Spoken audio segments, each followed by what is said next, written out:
Okay, let's unpack this. Welcome back to the deep dive. This is where we take just a huge pile of information today. It's this really tangled web of TV news and spoilers for Days of Our Lives, and we try to pull out the main fights, the surprising stuff, and honestly, yes, the biggest drama Salem's got going on over the next couple of weeks. And we definitely need to pull it apart. Yeah. Because, wow, the amount of chaos it's a lot. It's all weaving together, Yeah. Corporate backstabbing, family secrets, even some really serious psychological danger. We're looking at a pretty tight time frame here, Okay. specifically focusing on what happens right after Wednesday, September 17th, and then rolling through that really packed week of the 22nd to the 26th. Okay. And this whole period, it's really defined by like three big things. This massive corporate fight, Titan versus Demera. Then there's hidden parentage that's about to just explode. And then these psychological spirals that actually force a major character off the show. Plus, pretty much everyone, like across the board, is compromising their morals somehow. And we're kind of tracking Kate snapping, Sarah pleading. And Brady pivoting. Yeah, Brady pivoting away from his old life. It's going to be intense. So our mission here is we guide you, the listener, through all this, basically chronologically. We'll start right now with the drama that's kicking off midweek. We're going to focus on who's scheming, who's maybe confessing to something they actually did for once. Right. That happens sometimes. And what big character exits are coming up, including one that's, directly tied to a young actor leaving the show for a completely different project, actually, a historical drama. Yeah. So, yeah, get ready. This is going to be a pretty detailed dive. # midweek tensions, DNA, confessions, and corporate alignment. Wednesday, September 17th. Okay, so Wednesday, September 17th, we jump right in, and the stakes are immediately, like, career-ending. And medically critical, too. It all centers around that ongoing mystery about baby Tesoro's parents. Right, this is where Steve Johnson, Steve, he can never let a secret just sit there. He goes to his wife, Kayla, for a really risky favor. He needs her help. He wants her to run the DNA test on baby Tesoro. Using that swab Rafe managed to get. Yep. And it sounds simple, maybe standard procedure, but we really can't think of it that way. We got to understand the situation Kayla's in at the hospital right now. Exactly. The stakes for Kayla are just massive because the hospital, it's basically under hospital management. E.J. Demera, he's running things with, like, an iron fist. And our info says specifically EJ's being super strict with the budget. He's scrutinizing all the expensive tests, especially DNA tests, right? They cost a lot. They're easy to track. Right. So if Kayla runs this test, like, off the books, to help Steve find out the truth about the baby, she could get fired immediately. She's basically, like, committing corporate defiance for friendship, maybe family, but still big risk. Yeah. And if you look back at Steve and Kayla, I mean, that's kind of their whole thing, isn't it? Loyalty comes first, before professional duty sometimes. Always. But this time, the stakes feel even higher because it's EJ. And we know EJ loves to exploit any weakness he finds to grab more power. So this isn't just Kayla maybe losing her job. It's also about EJ tightening his grip, his sort of authoritarian control over the hospital, threatening the whole integrity of the place, really. Meanwhile, okay, shifting gears a bit, we go from that high-stakes corporate stuff to something quieter, but maybe just as judgmental. It's a confrontation between Chad Demera and his son, Thomas. They have this cat chat. I love that they call it the cat chat. That's perfect. So, Thomas, you know how kids are, just super direct. He asks his dad, basically, do you like Cat Green? Like, as a girlfriend. And the sources, they point out something really interesting. Chad's main hesitation in answering honestly. It isn't about Kat's feelings. It's not even about Thomas maybe being confused. No. It's the backlash from Julie Williams. That's what he's worried about. And that one little detail, it just tells you everything about Salem's social structure, doesn't it? Chad Demera, CEO. He's more scared of Julie Williams, the town's moral compass, basically, than he is of, like, corporate rivals or family drama. It's wild. Julie sets the standard, and nobody wants to cross her, especially not when it involves maybe replacing Abigail's memory with a new relationship. It's that unspoken power, isn't it? That Salem hierarchy. Now, the irony keeps rolling because Kat herself, she's actually finding a sort of unlikely ally. Yeah. Within that corporate structure, even. Our sources say EJ and Kat are finding some common ground. Maybe at the office. Yeah, they're both kind of tied into Chad's life, aren't they? But from totally different angles. Right. And they do share this, like, specific bond. They're both generally kind of disliked in Salem, right? Too scheming, maybe too abrasive. And yet they both care about Chad. It's that classic enemy of my enemy thing, or maybe they just complain about how hard it is to navigate Salem when you're, morally gray. Huh? Maybe. The source even speculates, lightly, that Yeah. maybe they just like the same kind of pie. Right, could be anything.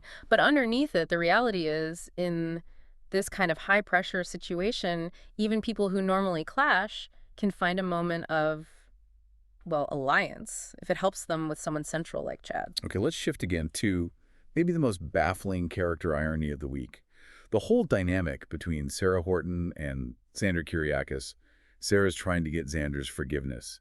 And this is where the whole lying thing in Salem gets really, really twisted. Oh, it's a deep level of irony here. Sarah feels just awful, completely guilty for accusing Xander of something Yeah. that he actually did, Wow. and is still actively lying about. No way. Yes. She accused him of being involved in that attack on Philip Kyriakis, and he is covering up how much she was involved. So she's apologizing for being right, for having the correct suspicion. That's messed up. It puts Xander in this really weird spot, doesn't it? He's getting this totally undeserved, deep forgiveness from the woman he loves while he's still keeping up this massive lie. So what's his play here? What's his motivation?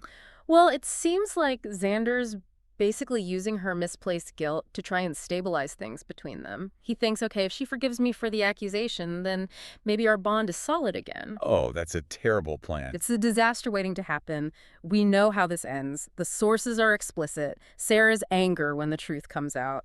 It's inevitable. It's going to be explosive. So he's betting everything, their whole relationship, on her just never finding out. In Salem. Good luck for that. Exactly. It's a terrible strategy. Okay, so this whole spiral of secrets brings us to the last big event for Wednesday. And maybe the most serious one. The psychological danger around little Rachel Black. Marlene is sounding the alarm. Right. She told Brady Black, you need to protect your daughter. But Brady's completely in the dark about how bad things really are, isn't he? Totally oblivious. Poor guy. He thinks he did the heroic thing, demanding the maximum sentence for Kristen DiMera. He's so focused on punishing Kristen for everything she's done that he's completely missing the fact that Kristen, and this is a rare, twisted kind of maternal instinct from her, she's actually covering for what Rachel did. Wait, Rachel did something. Something serious enough that Kristen's covering for her. And this is where Marlena's expertise comes in.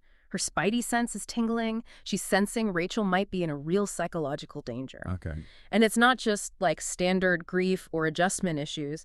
The sources specifically say this danger is linked to repressed memories of whatever it is she did. Oh, wow. This sets up a full-blown countdown. A severe psychological spiral is coming. And Brady, because he's so blinded by wanting to punish Kristen, he's just failing to see the trauma his own daughter is dealing with, which, as we'll get into later, has huge life-changing consequences for Rachel. It's just tragic, isn't it? The parents are so wrapped up in their own drama, they miss the kids suffering right in front of them. Hashtag Thursday's deception, forgery, and heartbreak. Yeah. Thursday, September 18th. Okay, so we finished Wednesday with Brady totally missing the signs about Rachel's danger, and Kayla putting her career on the line for that DNA test. That tension. It just flows right into Thursday, September 18th. But now the deception gets way more manipulative, more immediate. We're moving out of the corporate offices and into the college dorms. Yeah, we start with the younger generation, specifically Tate Black, and his approach to getting information is, well, frankly, it's pretty aggressive. Yeah. He's mad at Holly, right? And he decides he needs a new angle to get info from Sophia Choi about the whole baby Tesoro paternity thing. He realizes just asking questions isn't working, so he decides to seduce the truth out of her. Whoa, okay. That escalates things. That's moving way past curiosity into, emotional manipulation. Definitely. And we get details about how it goes down. Tate and Sophia, they're in his dorm room, supposedly watching a film for class. Right, watching a film. Exactly. And then he starts making out with her. Now, the key thing here, the sources say he probably doesn't sleep with her, but they call the tactic a more hands-on approach to getting answers. So it's deliberate. It's a seductive play to get her to talk. Precisely. To disarm her, get information. And of course, this kind of manipulation has immediate consequences, collateral damage. Ariana Horton sees Sophia leaving Tate's room. Oh, no. Looking kind of rumpled. Sophia sees Ariana, immediately knows how bad it looks, and asks her, please don't tell Holly, she'll go nuts. So right there, you see high school drama tipping over into potential blackmail, maybe social ruin territory. Okay, but what's really interesting is the timing with Ariana, right? Because our info suggests that Ariana had actually told Holly before this, told her to stick with Tate. despite that big fight they had at the bookstore. Right. That advice came before Ariana saw Sophia doing the walk of shame, basically. So now Ariana's caught in the middle. Does she keep Sophia's secret? Or does she tell Holly what Tate might be up to? That one moment Ariana seeing Sophia could be the thing that blows the whole Tesoro secret wide open, or at least fuels a whole lot more teen drama. Definitely a hinge point. Okay, now let's shift from that kind of calculated manipulation to something much more serious. A really deeply felt emotional story. We're talking about the tough road ahead for Javi Hernandez and Leo Stark with adoption. Ah, yeah. They're worried, right? Because they really, really want to adopt baby Tesoro, but they know it's probably a long shot. It is, and we really have to emphasize the emotional way here. The sources specifically mention Javi's backstory, which is just devastating and apparently was really well written on the show. What happened? His daughter died years ago in a hot car accident. Just unbelievably tragic. Oh my God. So that history, it just underlines how high the stakes are for them trying to adopt now. It's not just about wanting a family, it's about maybe redemption. A desperate need for a second chance after something just unimaginable. Wow. That puts their story in a completely different light. Such high stakes. Yeah, the contrast is pretty stark. While Javi and Leo are fighting for this baby based on real emotional need, Kate Roberts is busy with something else entirely. Straight up corporate forgery. Okay, so Kate barges in on Tony and Anna DiMera, interrupts their evening. Yeah. And she is livid, furious about some stunt Tony pulled at a press conference. And you just know Anna's not going to be happy about that interruption. Not her evening with her sweetie Tony. Especially not by Kate, who's been getting increasingly, let's say, intense because of all this corporate stuff. Intense is one word for it. Yeah. But the real issue here, the big reveal, is how deeply involved Kate is in this forgery project. Yeah, she's not just aware it's happening. She basically engineered the whole thing. First, she had to get Vivian Alamein out of the way, neutralize her somehow. Okay. And then Kate took over the forgery project herself, made sure that fake letter got made and used the way she wanted. So Kate, who usually operates in that morally gray area, but mostly, stays within the law, she's gone full DiMera criminal now. All for her son's legacy. Looks like it. That's how desperate she is. She's putting corporate stability way ahead of her own integrity. And here's where it gets even more tangled. The source hints Tony might actually know about the forged letter. Oh, that's bad for Kate. Really bad. If Tony, who's trying to take over Titan, knows Kate committed a serious crime to protect it, that gives him massive leverage. Huge leverage in that corporate fight we'll talk about.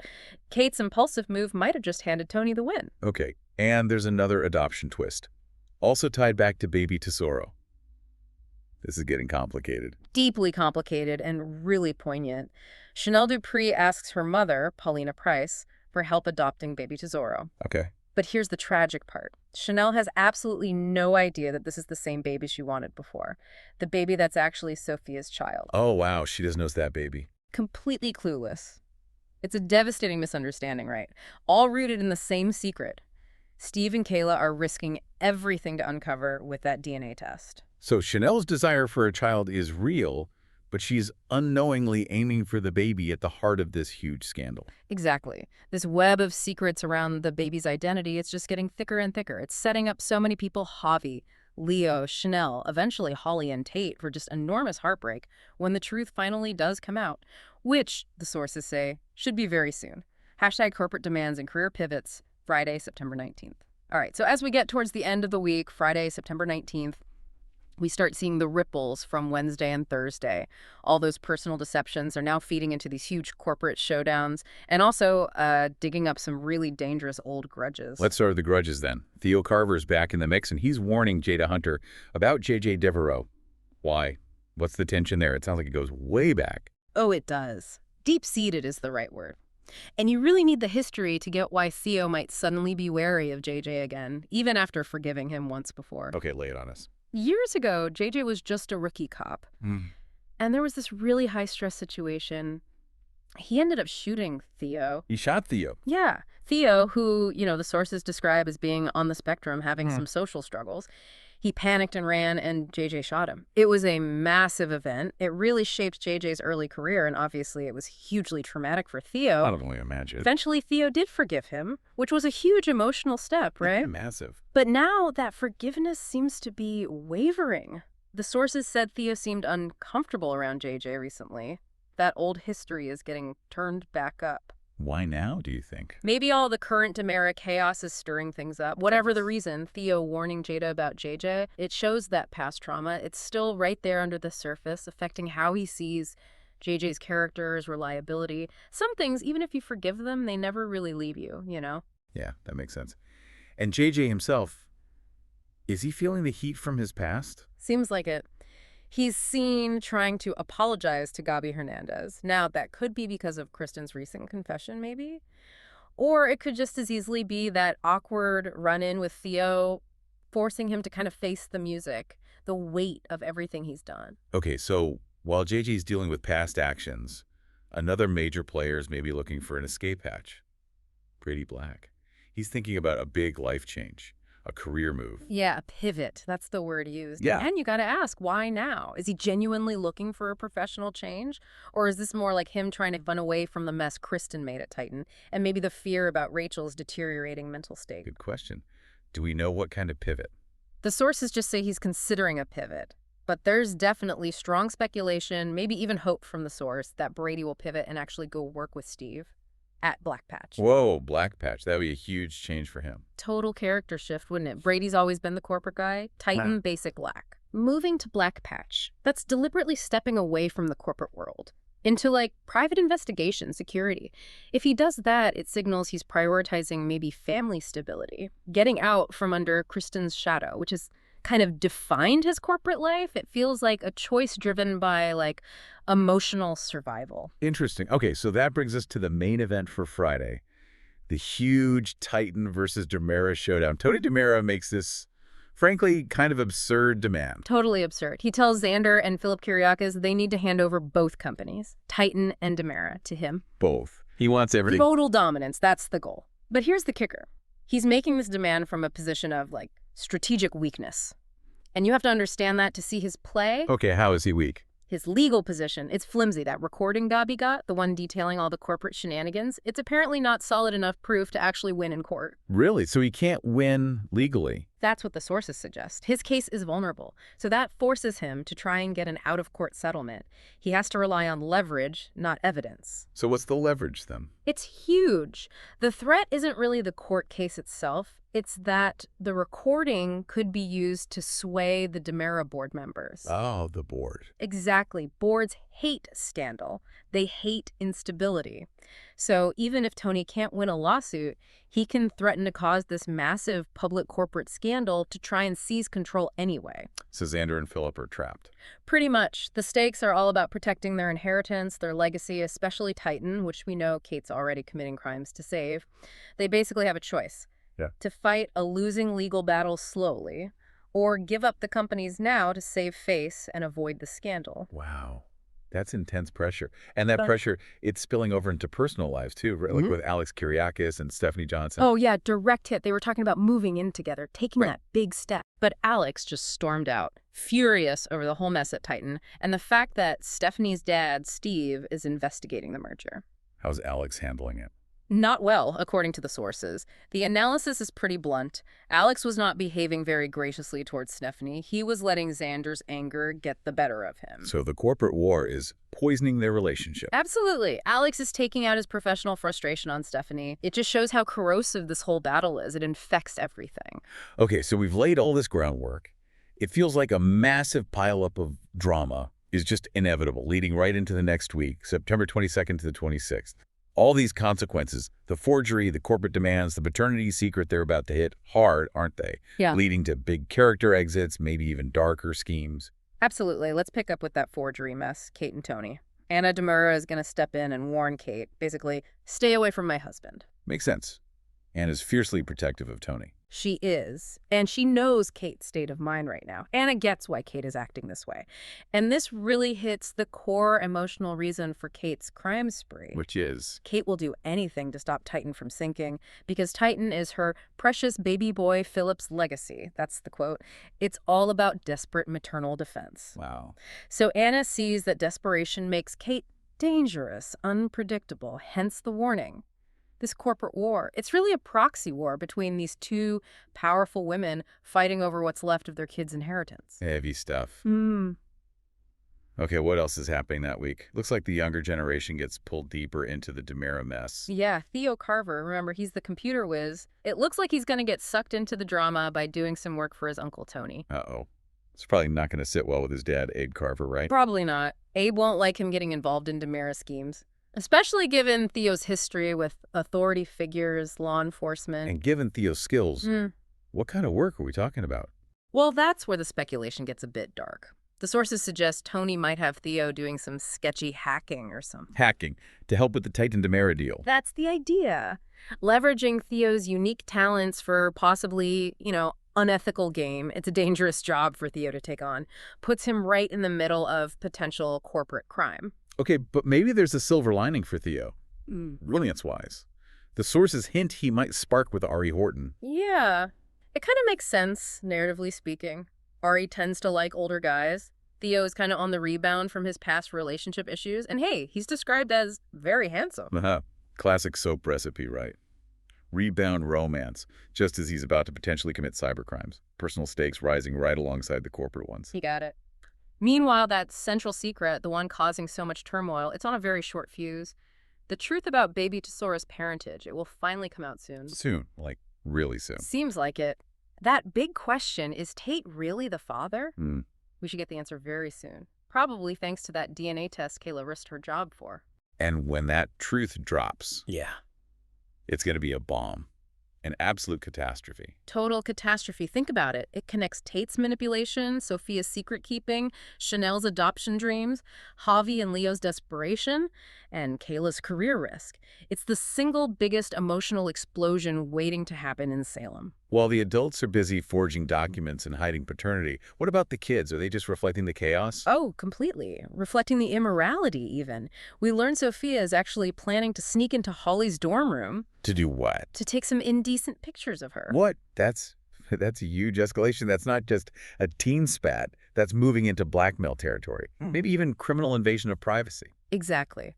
Sophia feels manipulated by Tate, so she's planning to hurt Holly in return. It just shows how toxic things are, secrets and humiliation. That's how they fight now. Man. Okay, back to the adult. What's Kat Green up to? Sounds like she's playing a tricky game. Yeah, complicated. She's working hard trying to get info for the ISA. Why? To counter E.J. DiMera and his partner in crime, Gwen Rishek. EJ and Gwen are scheming together. On what? Apparently they're cooking up some dastardly hospital plan. Dastardly. Okay, so EJ's corporate villainy goes beyond just watching the budget. He and Gwen have an actual plan involving the hospital itself. Seems so. Maybe trying to seize control, funnel assets. It sounds like a major threat. And Kat trying to stop them with the ISA. Maybe she's looking for redemption, or just a way to get leverage over the DiMeras. Any chance for reconciliation elsewhere? Sean and Belle. Well, the sources say they might be getting cozy again, after all the recent drama, maybe. But there's always a but. Always. The sources are cautious. They doubt Belle is really, truly over EJ. And with EJ right there being extra villainous, that relationship or potential reconciliation feels pretty fragile. Very unstable. Okay, we saved the maybe most dramatic and definitely highest stakes countdown for last. The exit of little Rachel Black. It has to happen, right? Yeah, this is a big one, and it's directly tied to something happening off-screen. The actress, Alice Halsey. She stopped filming back in May because she got cast in the new Little House on the Prairie series. Okay, so the writers have to write her out. How are they going to do it? They needed a compelling, dramatic reason for Rachel to leave Salem. And the way they're doing it is intense. It's that full-blown psychological spiral we talked about earlier, rooted in those repressed memories Marlena picked up on. So we're literally on a countdown for her to just lash out, melt down. Exactly. And the sources are clear. There are serious consequences. Someone's life will actually be at risk because of whatever Rachel does during this spiral. Wow. That really underlines how serious her trauma is. This isn't just a kid acting out. It's a real mental health crisis that's dangerous. Absolutely. And the final step, how she leaves. She might be headed to Baby Bayview. Baby Bayview. What is that, like a nickname? It seems to function in the show's world as like a specialized facility, a psychological treatment center specifically for troubled kids. Oh. Sending her there is the way they write her off screen. It's a really tragic, sad ending for her story arc, isn't it? Stemming directly from that trauma, those repressed memories. The stuff Marlena tried so hard to warn Brady about, it just hammers home the devastating impact the parents' never-ending chaos has on the kids. What a period. Just incredibly dense, emotionally heavy couple of weeks. We've got corporate spying tangled up with deep family secrets. We have high school romance turning into, basically, high school blackmail. And then these really serious, real-world consequences of psychological distress leading to a major character leaving the show. The number of storylines crashing into each other is pretty amazing. But if you try to boil it all down, pull out the key takeaway from everything we've seen in the sources, the central theme, it's got to be moral compromise. Yeah, how so? Just think about the range of actions. Sarah forgiving Xander while he's actively lying, Kate committing actual forgery to save Titan, Tony trying to win this corporate war using leverage because he doesn't have legal proof, Tate using seduction basically to get information, and the kids escalating to blackmail. Almost no one comes out of these next 2 weeks looking clean. It really shows just how toxic the whole atmosphere in Salem has become. That really is the tragic truth, isn't it? So, for you, the listener, we'll leave you with this final thought to chew on. We know that huge secret, the Tesoro paternity truth, it's about to explode. When it does, will the fallout, the emotional trauma, the revealed lies, will it finally be big enough to actually shift the power structures in Salem for good? Lead to a lasting change in who owns Titan or who controls Demera? Or, despite all the high stakes, the actual crimes, the sheer chaos we've just talked about, is this just going to be another cycle? Another destructive loop that eventually resets itself in a few weeks, ready to start spiraling all over again?